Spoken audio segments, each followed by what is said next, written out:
हरि ओम.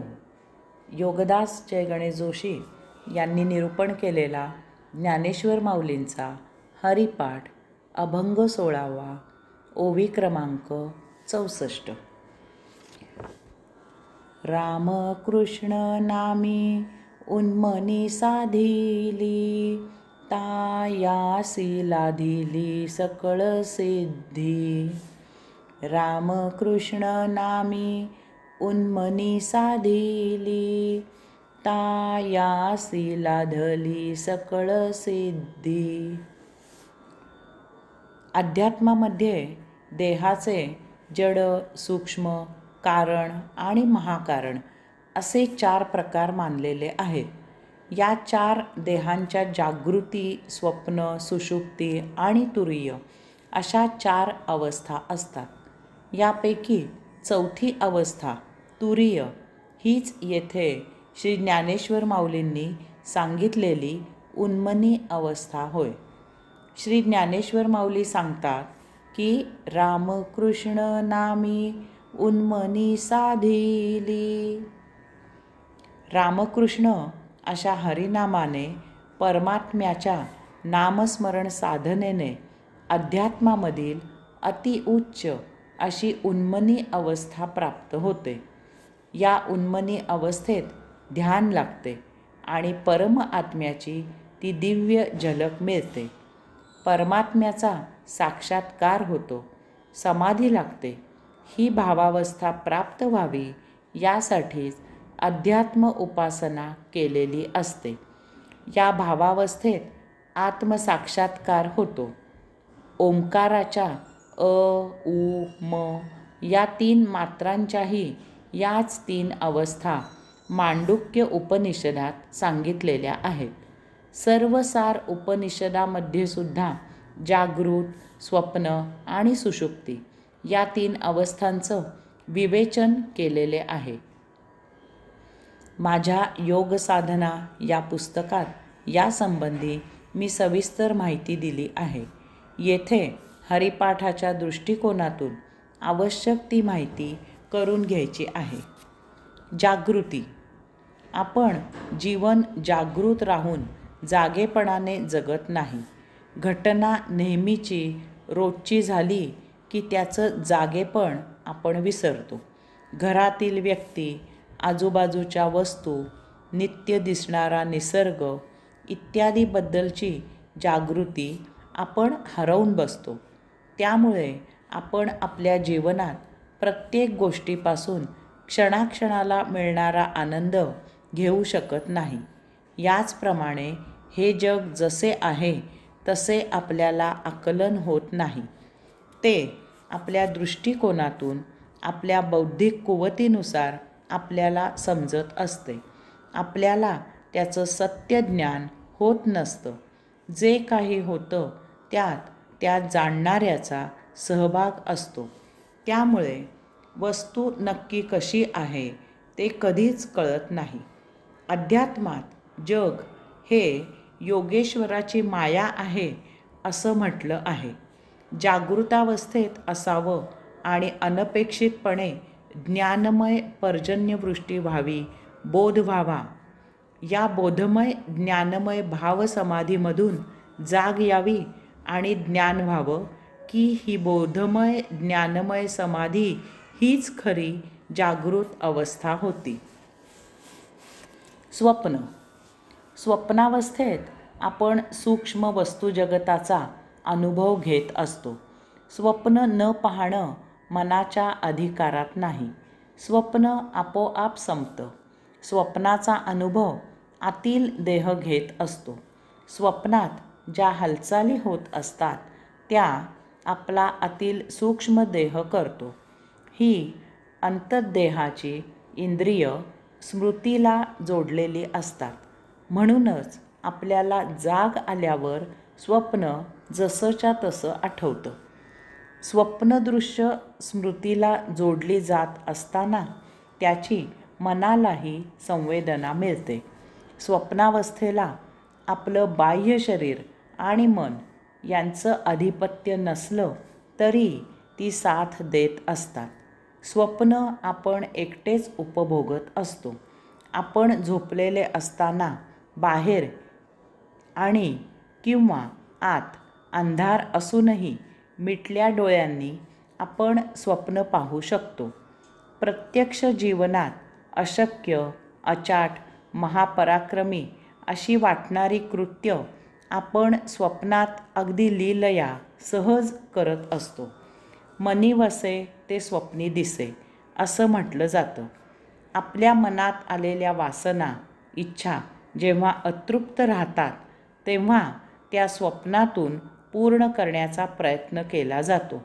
स्वप्नांवर मनाचं अधिपत्य नसलं तरी स्वप्नांना मनातील विषय असू शकतात.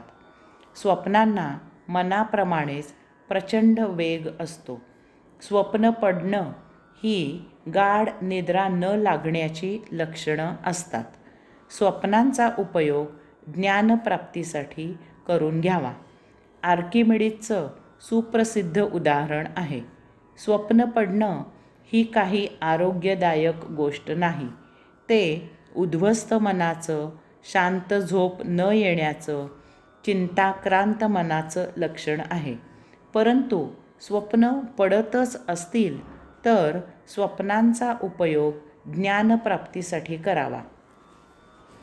ज्या विषयाचं ज्ञान हवे असेल त्या विषयाची सतत धारणा करावी.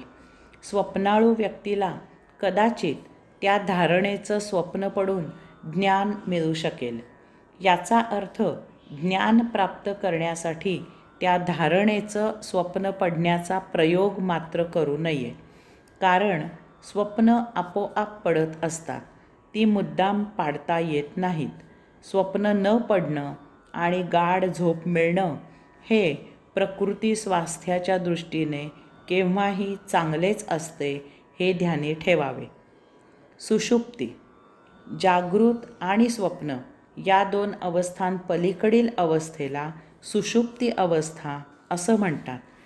जागृत आणि स्वप्न या दोन्हीही अवस्थांमध्ये भौतिक जगताचे प्रत्यक्ष किंवा अप्रत्यक्ष उपभोग घेतले जातात. जीवनाची तिसरी अवस्था या पलीकडे असते. या तिसऱ्या अवस्थेत जागृत किंवा स्वप्न या अवस्थेतील इच्छा, वासना संपुष्टात येतात. जीवात्मा कसल्याही विषयोपभोगाची इच्छा करत नाही.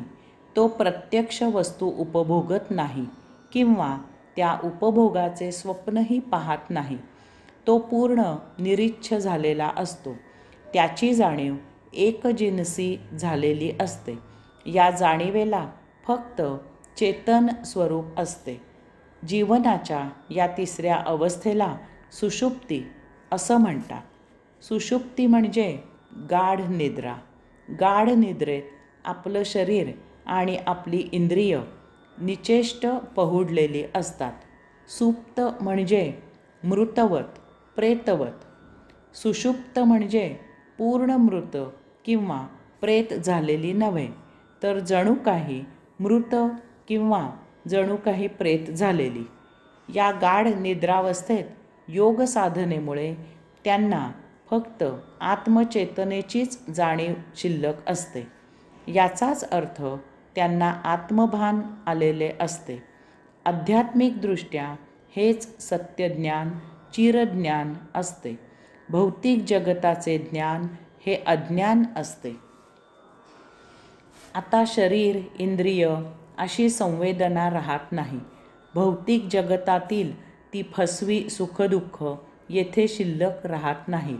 आता जाणीव एकजीव होते. ती एकाच तत्वात, त्या आत्मतत्वात. त्याची एकच जाणीव असते, ती म्हणजे आत्मतत्व. या आत्मभावात तो केवळ आनंद उपभोगत असतो. त्याला आत्मबोध झालेला असतो. आपल्या चेतनेचं तेवढंच भान असतं. मी आहे एवढीच जाणीव उरते. त्यामुळे दृश्य अदृश्यापलीकडे शुद्ध आत्मतत्वाचं भान येतं. येथे केवळ आनंद मिळतो. आपण देहादी इंद्रिय पार करून त्या पलीकडे गेलेले असतो. त्यामुळे ज्ञेय आणि ज्ञाता, दृश्य आणि द्रष्टा याचा सरळ संबंध येतो. त्यातून केवळ शुद्ध ज्ञानप्राप्ती होते. येथे रिपू तयार होण्याचा प्रश्नच उद्भवत नाही. त्यामुळे सुखदुःख न होता, भावभावना उचंबळून न येता शुद्ध सात्विक आनंद मिळतो. तुरीय. जागृती, स्वप्न, सुषुप्ती या अवस्थेनंतर साधक योगी होतो. तो तुरीय समाधीत आपोआप स्थित होतो.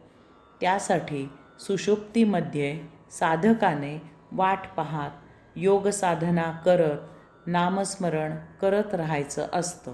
बस. योग साधना करत अव्याहत नामस्मरण करत राहायचं आहे.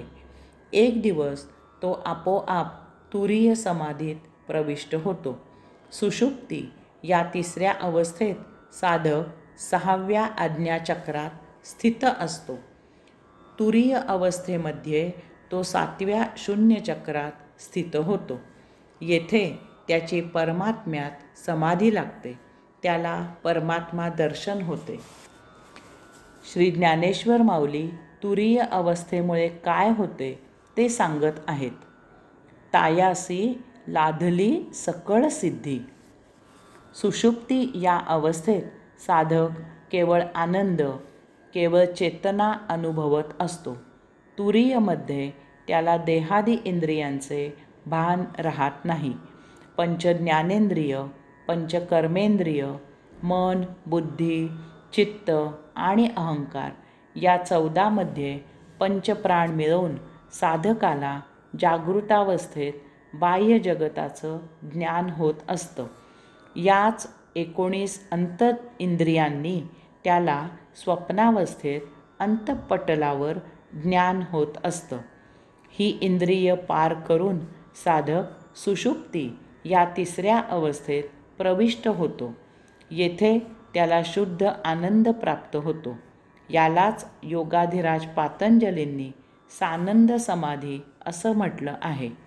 सुखदुःख ह्या जीवन किनाऱ्यांनी सीमित असलेला भवसागर ओलांडून साधक एका शुद्ध आत्मचैतन्यात प्रवेश करतो.